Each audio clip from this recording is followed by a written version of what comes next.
welcome to this webinar covering the Canada market for food and beverage. This came about through a setup meeting between Scott and I at Fine Food Australia in Sydney in September 2025, a bit earlier this year. Scott was there having a look at some opportunities for Canada, but also for him to offer his services entering the Canada market to Australian businesses and food and beverage brands.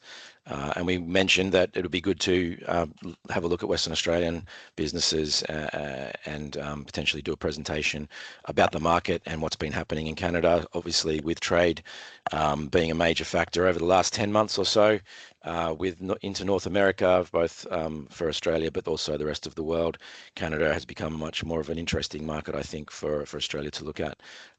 So Scott's kindly offered to present about the market. It's going to be a fairly high-level presentation, but I'll hand over now to Scott to cover off his background and begin the presentation. Thanks, Scott.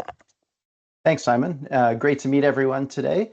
I can't see you or hear you right now, but I've got a chat, so if there's anything you had questions about, feel free to leave it in the chat and we can have an open discussion at the end, but happy to answer questions as we go.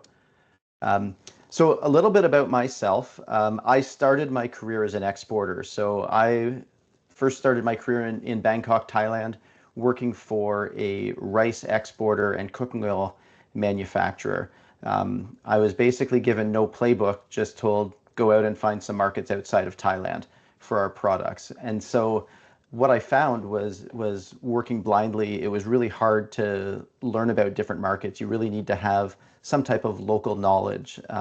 So doing that, when I came back to Canada, I started working with companies from overseas looking to get into Canada. So I've worked with direct key account experience with Canadian retailers.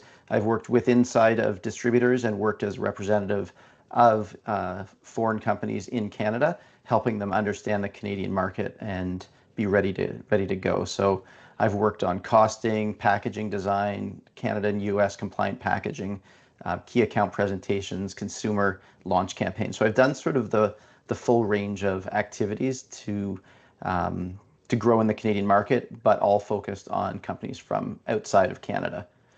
So I created Market Ready really just to help other companies that are looking to join the Canadian market.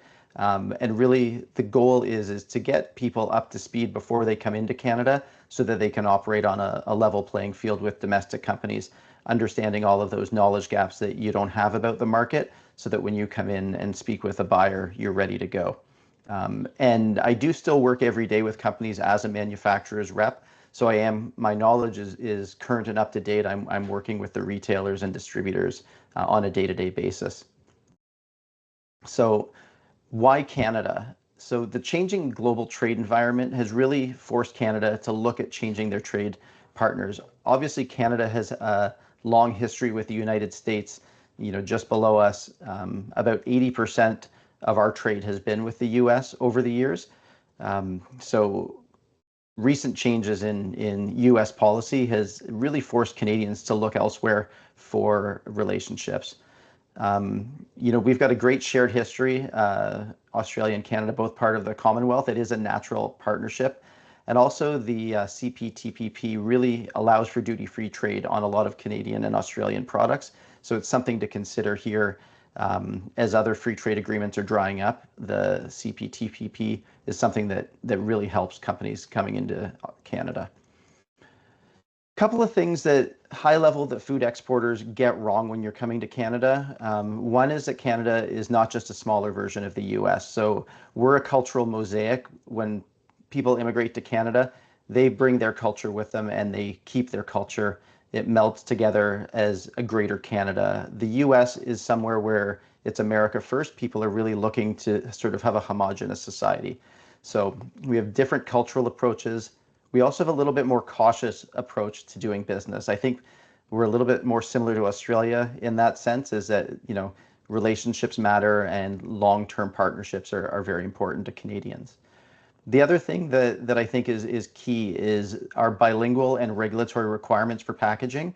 That's the cost of entry. So for a Canadian retailer to take you seriously, they really want to know that you understand the food safety requirements and the bilingual requirements, and it's sort of a non-negotiable to get into the market. There are instances where people will sticker products or test out the market, but if you're doing that, it doesn't really signal that it's a serious market. So that's something I always like to talk about. And then cost structures of the market are different than your home market. So you need to sort of listen to the advice, make sure that you're putting in enough margin for yourself, for distributors, brokers, and retailers in order to be successful. Sometimes it seems like a large number, but these are the rules of engagement in Canada.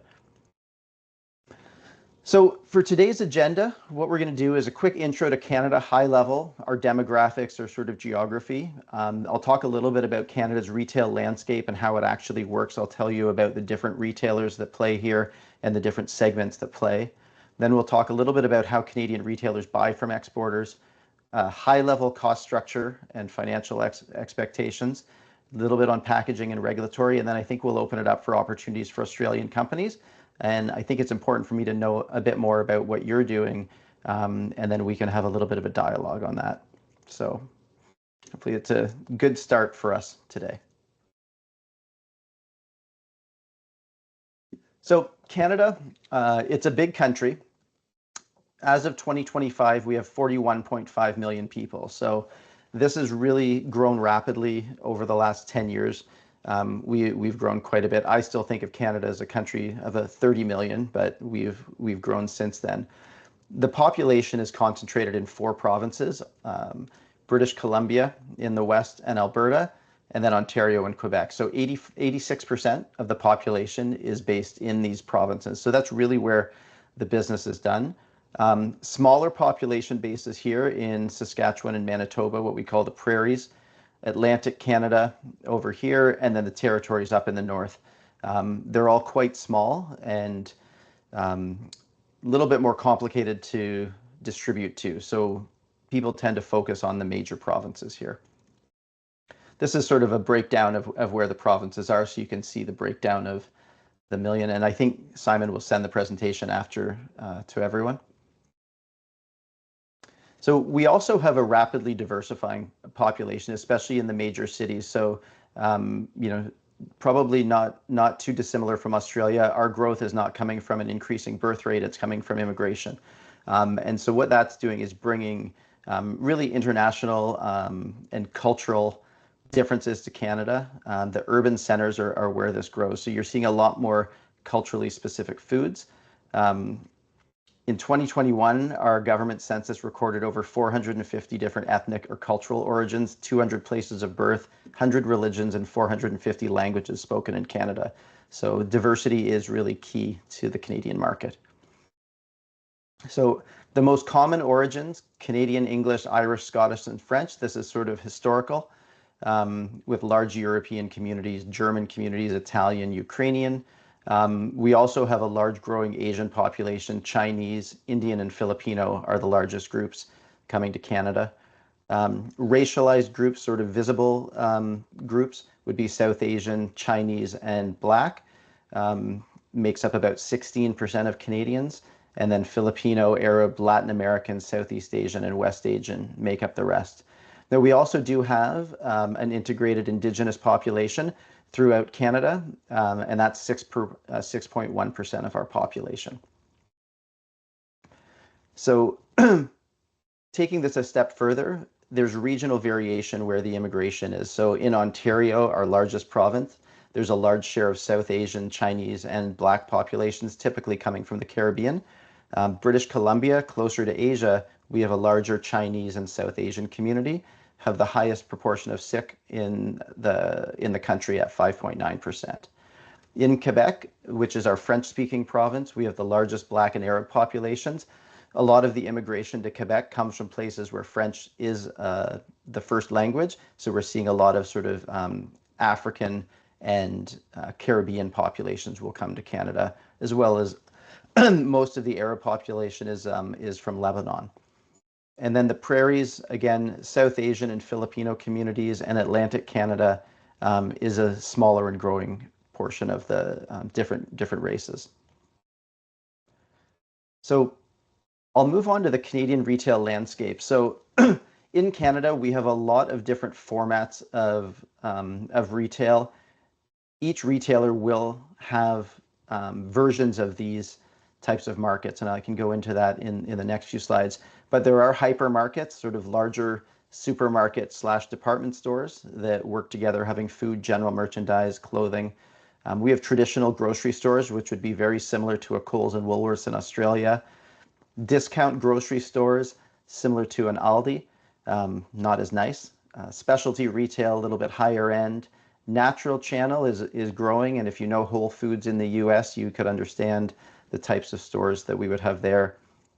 Value channel is a growing part of the population, or of the retail makeup as well. Warehouse club, convenience stores, and then pharmacies. Our pharmacies are sort of hybrid convenience store and pharmacy, so they are actually a viable outlet for groceries. And the way Canada is really set up is we're dominated by 5 major retail chains. So they all have multiple formats. They have the hypermarket, traditional grocery, and discount in these larger chains.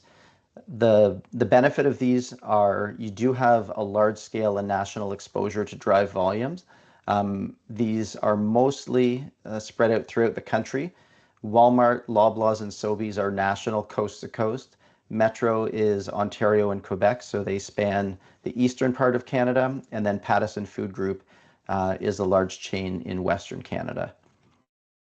So with them being such large players, obviously the cost of doing business, high expectations of performance are there. But I don't think it would be any more difficult than if you're working domestically with Coles and Woolworths. Similar type of programs and strategies would work with these major accounts. We also have regional accounts, so these will be focused in a particular region. They'll be strong in one or the other region. These are between 5 and 50 store chains.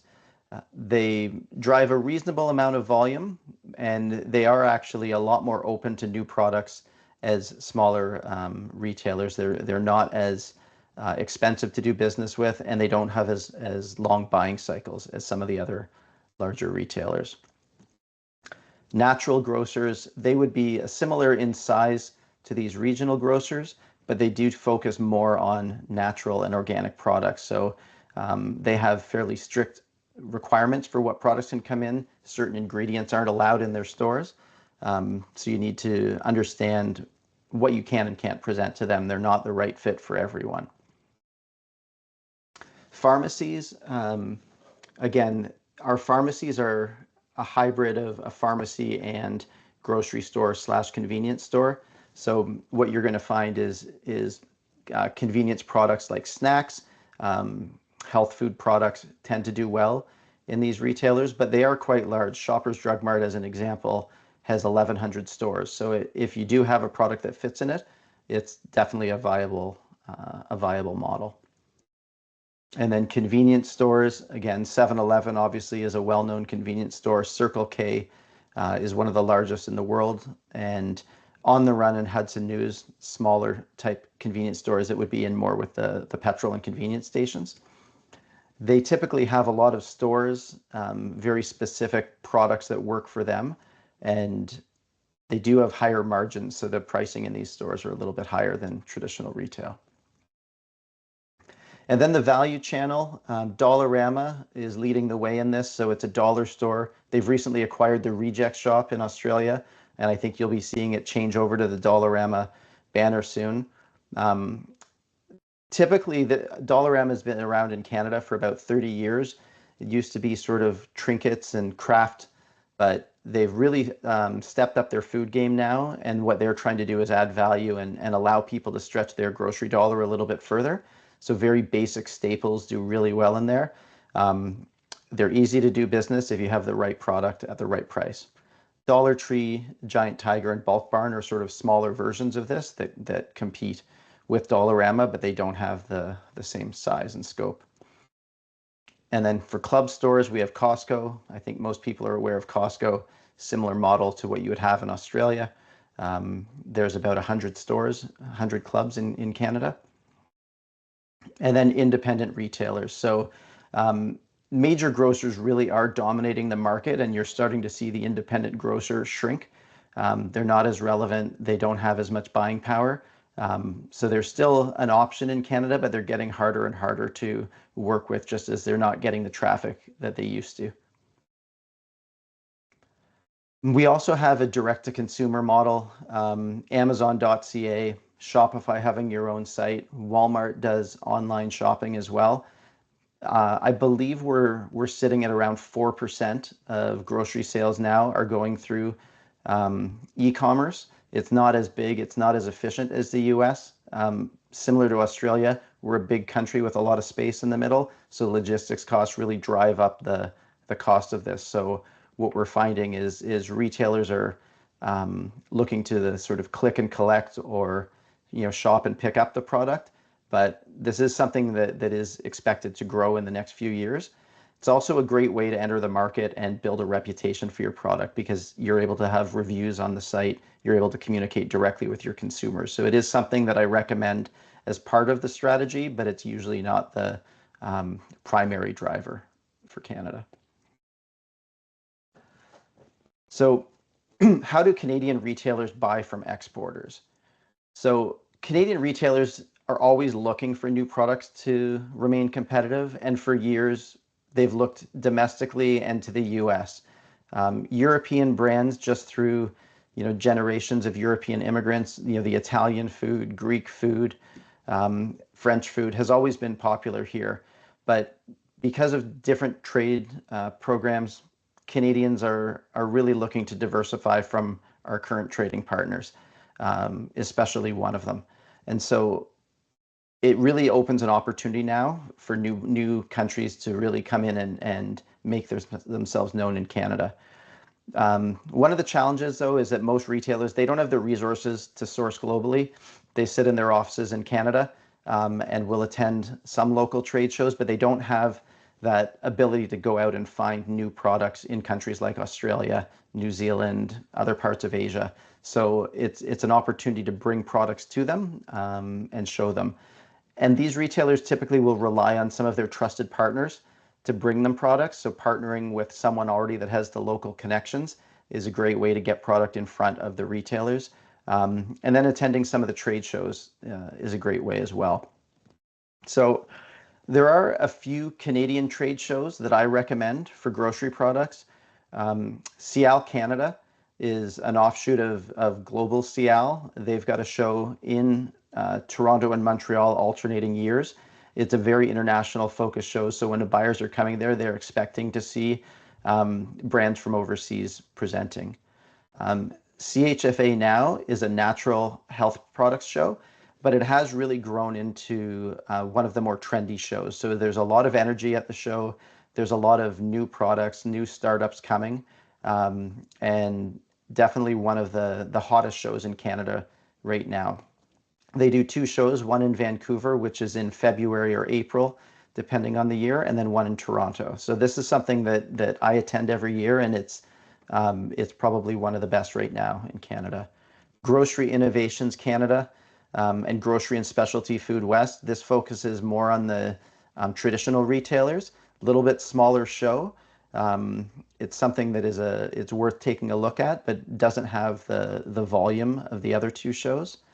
Restaurant Canada Food Show is for food service. So if you're looking to sell to restaurants, institutions, that's a perfect show for you. And another one that I've done recently that's great is ECRM Products for Canada. So ECRM is an American company that does a speed dating style of trade show, but what they've done is a virtual session for Canada. So recently I've had two of my clients from New Zealand participate in this show from their home office. They're able to go in and meet with the buyers directly. You get 10 to 20 pre-scheduled meetings with the retailers, and you really get to research who you're meeting with beforehand and talk to them directly. So I'd say at any stage of exporting, that's probably the one I would recommend the most, because it's a lower investment. You don't have to travel, and you talk to the right people directly. So that's sort of a quick look at Canadian trade shows. International trade shows, Canadian buyers do attend some international shows, but it really depends on their budget. I'm finding most buyers that I talk to have budget for one international show a year. Sometimes they go to the US because it's easy. Sometimes they'll go overseas. So Natural Products Expo West, if you have a natural and organic product. IDDBA is another one. So International Dairy, Deli, and Bakery. So cheeses, meats, any type of baked goods, crackers that would sit in the deli section of the store is a really good show. Fancy Food Show is a specialty food show, again, focusing on global foods similar to Seattle. It's every summer in New York. The PLMA is a private label show. So if you're focused on private label products, this is every year in Chicago. Sweets and Snacks, a confectionery show. I believe that's in Las Vegas this year. Obviously, Seattle and Anuga are sort of the big trade shows in Europe. ISM if you have candy, and then Gulf Food. As the Middle East is becoming more popular, we're finding a lot more retailers are sending people to Gulf Food. So the challenge with these shows, again, is that it's hard to be ready for everyone. And so if you're targeting Canadian buyers at this show, they might not come by, or you might not be ready for them. So making meetings with them in advance of the show would be a good idea. But definitely, if you're serious about Canada, coming to some of the Canadian shows would be my recommendation. So we'll talk a little bit about route to market right now. So there's a few different ways that you can get your products into a Canadian retailer. One is direct import. So 3 or 4 of the larger retailers will import directly from a manufacturer. So they'll look at FOB, DAP, or DDP terms. Typically, these are private label or established businesses that support volume. They're looking to bring in 40-foot containers and directly into their warehouse, but they need to be mindful that the product is going to move if they're going to allocate space. So it's a great way to get in with the retailer and get them the best price. But it is rare to get this relationship started. Probably the best one is a distributor. So working with a local distributor that has the logistics capabilities and that already has the relationships with the retailers. Vendor of record is something that's important to have, understanding the insurance requirements, the shipping requirements. So distributor is what I would typically start out with. The distributors will take ownership of the product and add it to their existing portfolio. Some distributors have their own sales force. Some have a sales force that's not great, and you might add a broker to that, which I'll talk about later.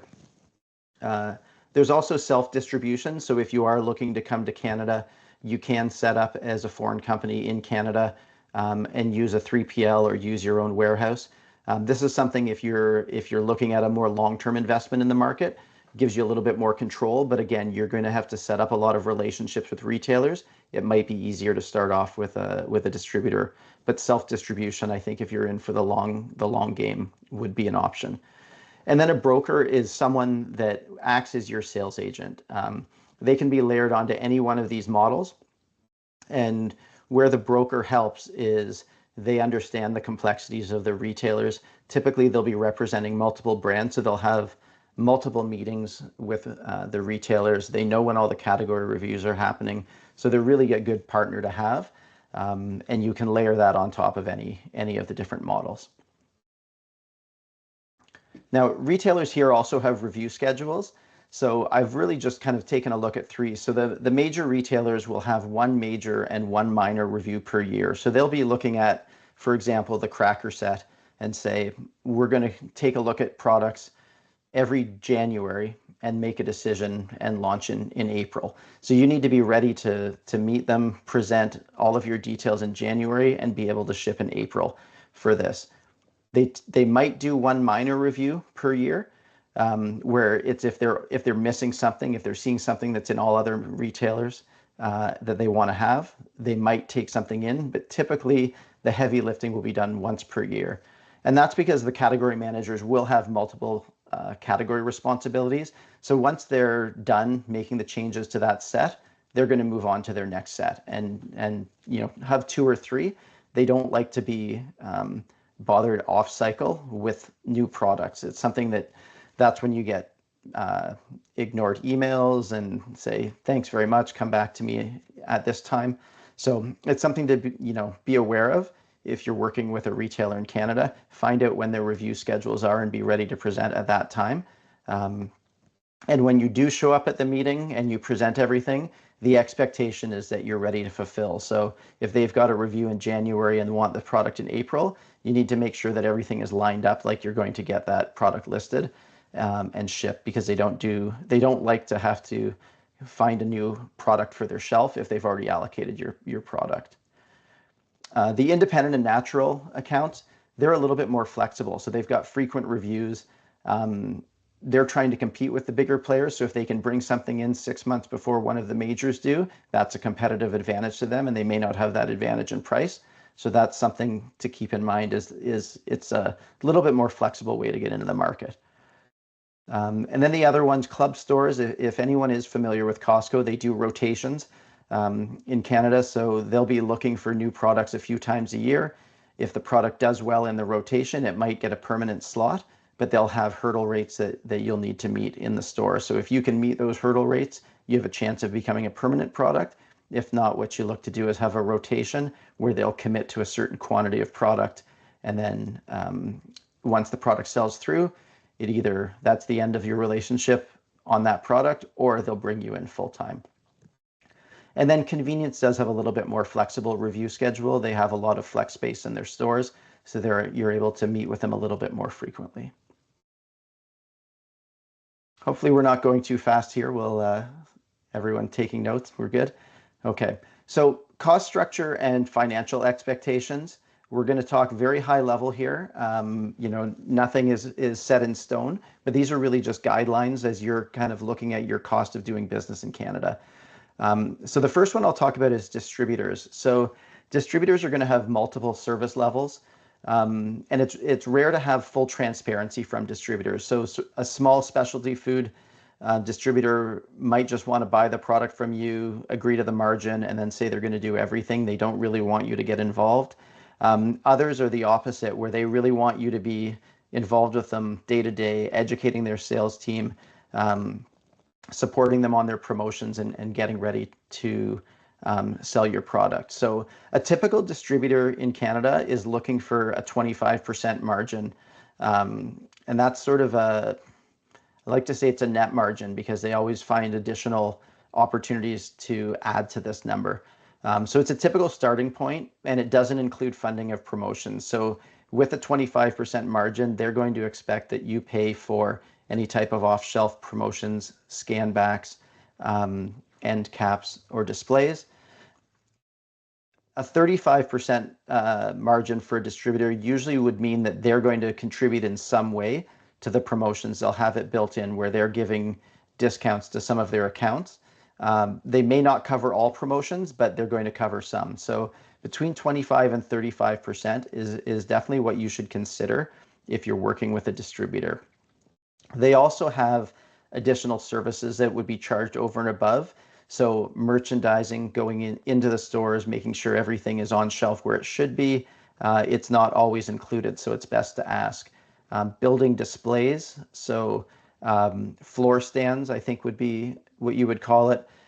This is something that usually they'll charge you for.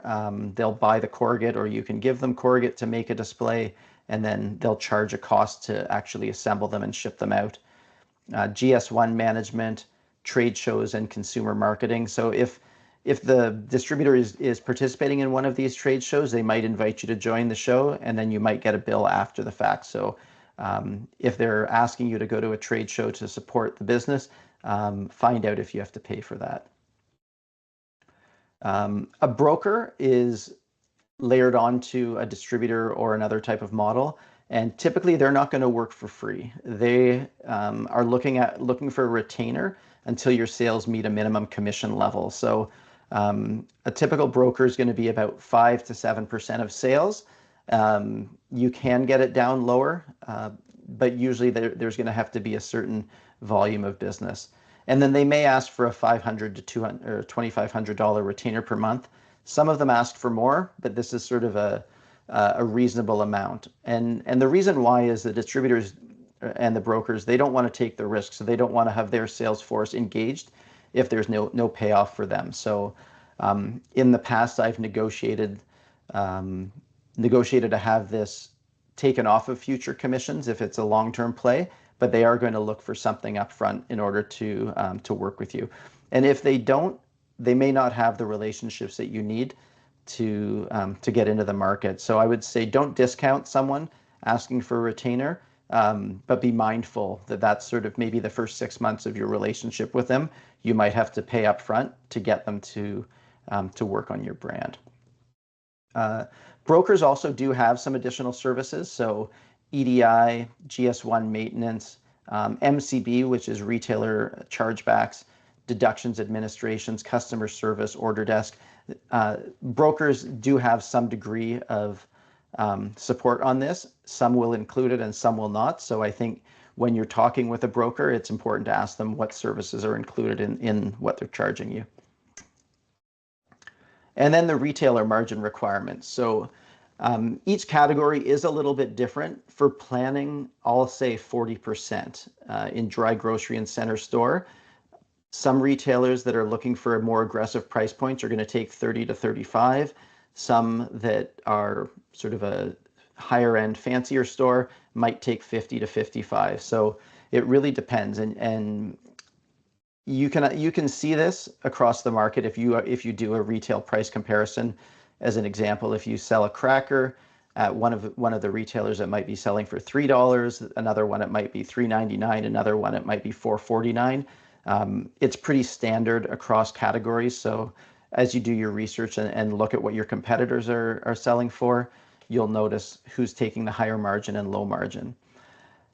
The other thing that I always have to remind people is in this market, the retailers do not let you tell them what their margin should be or what their selling price should be. So you present the costing and you can give them a snapshot of what your product is selling for in other retailers, but they quickly shut down whenever you start talking about retail price. There was an issue in Canada about 5 years ago where there was sort of a price fixing scheme that had happened in the market. And as a result, the retailers were fined. And as a result of that, they're no longer talking about it. And it can get quite aggressive because they know that it's something that they can't do. So just as a warning, not to discuss the margin and retail price with them. Retailers also do have additional fees to be aware of. So trade promotions and displays, they do have fees for that. Co-ops, listing and slotting fees. So there might be a marketing co-op that they charge where they take 10% off of your invoice and tell you that it's being used for marketing, but don't tell you what. These are things that are important to negotiate as you're setting up to do business with them, either by yourself or working with a broker and distributor who should know which retailer has which fees. Thankfully, slotting fees and listing fees have mostly been eliminated in Canada. The largest retailer, Loblaws, still does have listing fees where they're asking for a lump sum cost to put your product on the shelf. So as you're planning your go-to-market strategy, you need to consider, do you want to spend up front to get into the biggest retailer in Canada, or do you want to start with all the other retailers, prove the product works, and then justify the listing fee the next year? So this is something I always consider. There are some discontinue fees. So when the product is removed from the shelf, they might charge you a write-down fee, so 50% of the value of or your sale price of the product in order to clear it out of their stores. And then they also do have some logistic fees and spoils. So again, brokers and distributors are usually aware of what retailer has which specific fees. So it's important to know that before you get in and finalize your costing. Okay, we doing okay for time? Perfect. Okay, so packaging and regulatory, this is very high level. I always recommend that you work with an expert on your labels. The misconception is that this is a very hard task to get to, and a lot of people shy away from it. But to be honest, using a regulatory specialist for your product, if you do have Australian nutrition facts and ingredients, Probably for $1,000, you can get this done and Canadianized. And then your biggest concern would be packaging liability. So don't be overwhelmed by having to change your product for Canada. It shouldn't be the thing that keeps you away. So here we've got a couple of different standards that you can see. So this is a bilingual standard label where French and English are put on the label. These are all mandatory callouts, and this has to look exactly the same for Canada. So you can't have it on a colored background. You can't have different font sizes. It's all very standardized, and it is publicly available. Most consultants will know this inside and out. And the type of label you'll have, whether it's this larger one here or some of these smaller ones, depends on the available space on your packaging. We also have front of pack labeling regulations now. So I know that in Australia you have the 5-star health rating. What we've done is we've come up with identifying some of the problem ingredients, so high in saturated fat, sugars, and sodium. So if you fall under a certain or over a certain threshold, which I believe, 15% of the daily value, you do have to call it out on the front of pack. If you don't have any of these, you don't get the warning on the pack. So this is all coming into effect January 1st, 2026. So you're starting to see this roll out into the market. But again, if you're working with a product like a potato chip or confectionery, all your competitors are going to have the same type of warning. So it's not really a disadvantage to have it. But if you are marketing as a healthier product, making sure that you are aware of the levels here to get a call out is important. And again, this is a good takeaway for you, but really this is all you're going to need to come up with a Canadian label. So just a PDF of your die line and dimensions so that you can confirm the nutrition facts table and size, a listing of ingredients in descending order, and maybe a spec sheet of the information. Some products, the Canadian name technically for an ingredient is different than what it might be in Australia. So it's something you always go through. Allergens, we have priority allergens, so it's either you have it or you don't, and these need to be declared as may contain. And then the other piece too is that we really look for someone to use a French-Canadian based translator because Parisian French and Canadian French are not the same, and Google is not the same, and it can anger part of the population because they can tell very quickly if you use Google or possibly ChatGPT to do your translations. Bill 96, this is something just to be aware of in Quebec, our French-speaking part of Canada.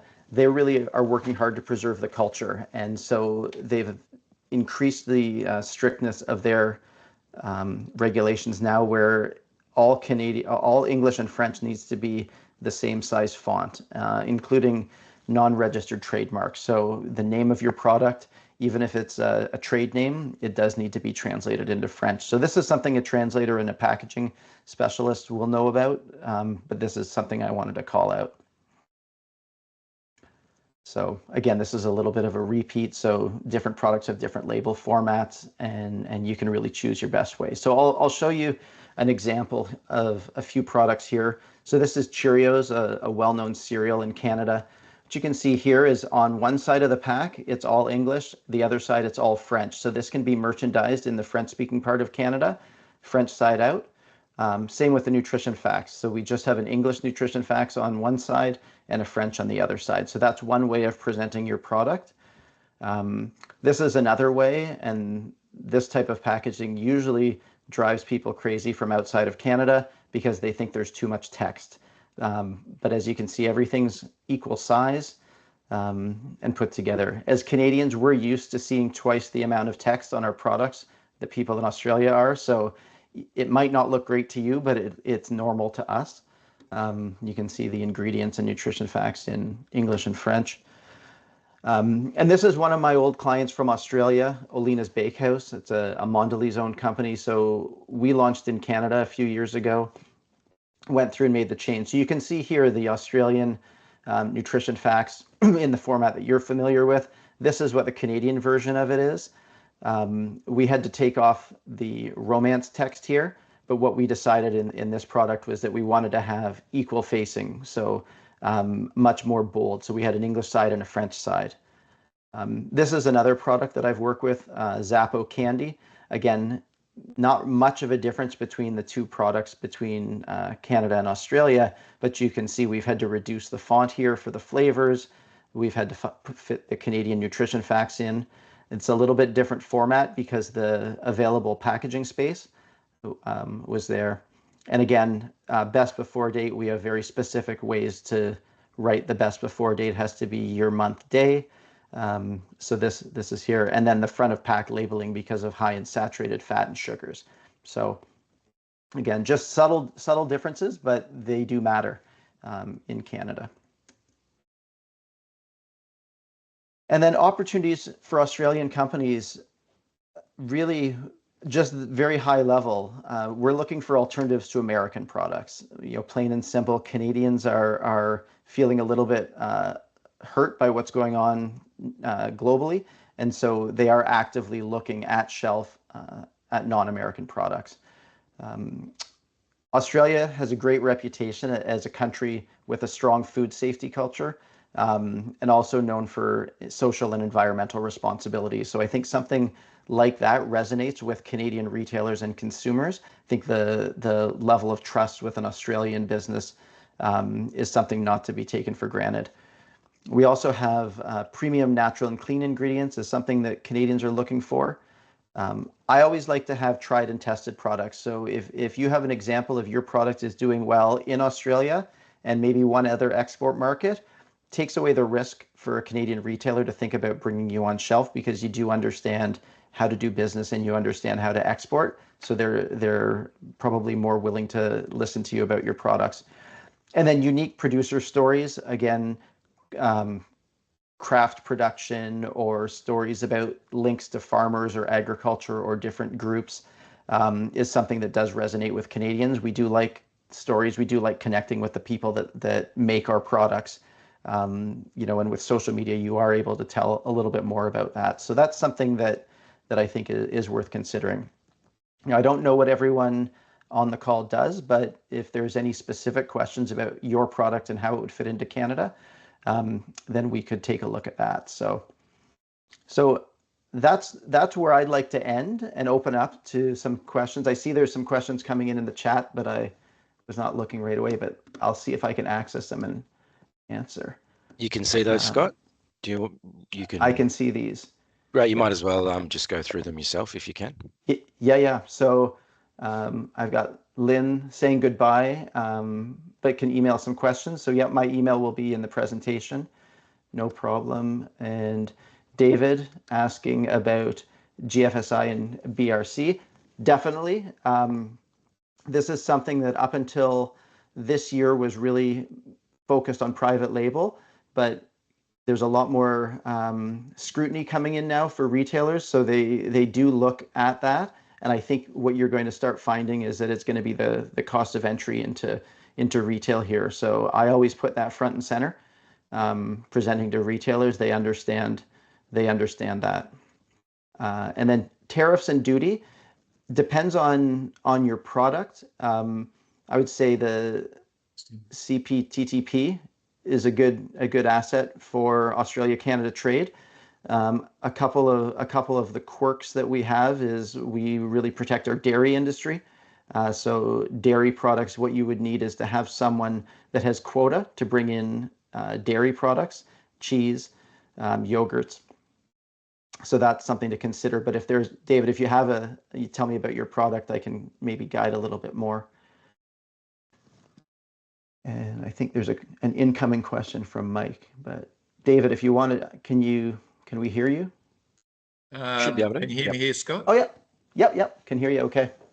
Yeah, really interesting presentation. Thanks very much. And Simon for organising it, or whoever did. Canada's certainly been on our agenda for quite a while, but as you rightly point out, the packaging requirements seem to be fairly daunting, because the process for us would be to Canadianise our packaging to get short run for packaging, I suppose, is in minimum order quantities is quite high. So we'd want to be fairly sure that we're going to get traction. So I like the idea of the CHFA, the Natural Products show in Vancouver and Toronto might be a good first step. Mm-hmm. Yeah, it's great. And at that show, they also do have regulatory experts talking, sort of information sessions, right? So those would be great places to go. Is your product lupin? Is that? Yeah, lupin's, you probably don't know too much about it. It's a legume, and Simon will know that, I take a deep breath and my breath lasts for about 20 minutes and I can't stop talking about lupin, but it's a legume. We've been to PLMA 3 times in a row at Chicago. We actually hold the record. I don't know whether that's a good or a bad thing for PLMA. We've got reasonable traction in the US. We've got, Canada, because of I don't know whether it is, I spent a fair bit of time in Canada throughout my career, and they seem to sort of bake and do stuff similarly to Australian. And I guess that's where the sort of the British background is, perhaps, I don't know, but there's not a lot of lupin in Canada. What lupin is in Canada, it's bitter. So we think that there may be an opening there to be able to pitch mainly around lots of protein, no carbs, and lots of dietary fiber because of the anti-obesity medications. So yeah, it's been on our agenda, but we just haven't taken a step yet.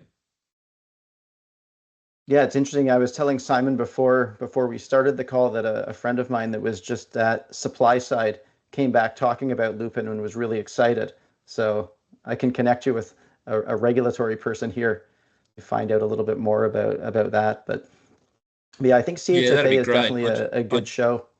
I just had a look at the our supply side in Vegas. Yeah. We had some representation there, so they're probably talking about our lupins, I'm guessing. I just had a look at the list of allergens for Canada, and lupin is not mentioned on there. No. So that's a really good thing as far as manufacturers are concerned. And do you sell it as an ingredient or as a finished product?